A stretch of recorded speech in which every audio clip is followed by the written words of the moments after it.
Et voilà, on continue, on s'arrête pas. Donc je vous dis qu'on allait parler un peu des lampes. Alors je vais faire Shift Z pour sortir de là.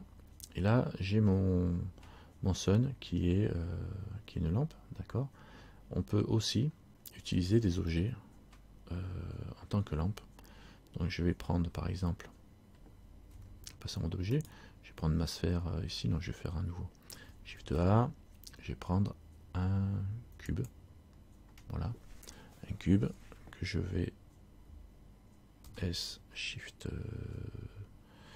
X, voilà, ça va faire un bâton, je vais le monter, je vais l'agrandir, SX, voilà, genre je fais un cube qui a cette forme là, voilà.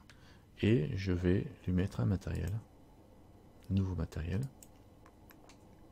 et ce matériel là je vais lui mettre un type de matériel, un shader on appelle ça, émission.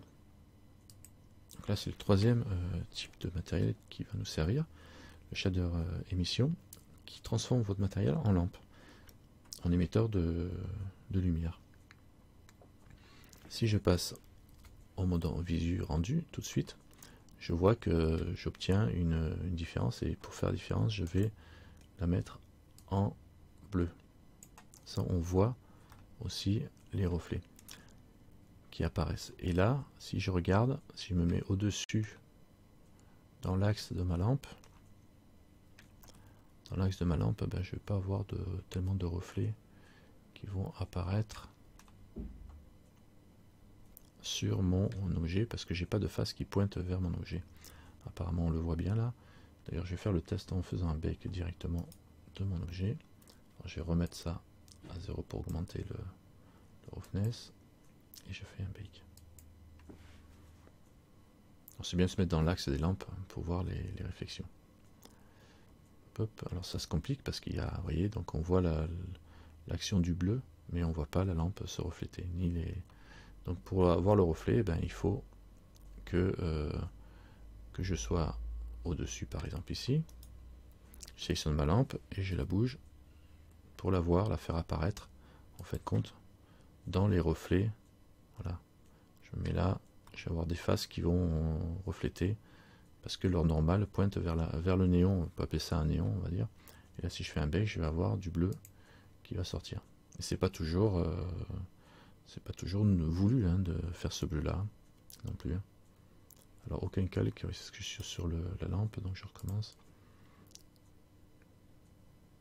Voilà. 0. Les temps de rendu, hein, ils sont, voilà, on voit l'effet. D'accord.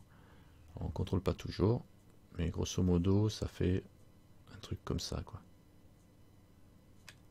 Mais ce qui est différent, c'est que la partie rouge là, pour le coup, elle n'est pas rendue de la même façon que sur le bake.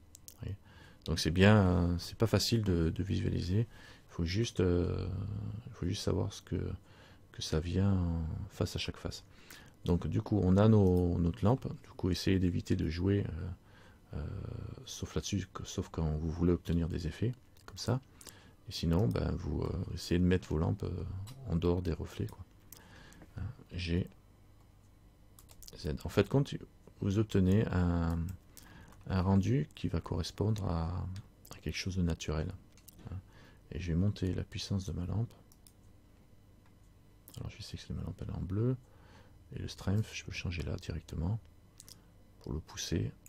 Si je pousse carrément, et je vais venir sur mon assiette et je vais lui mettre sur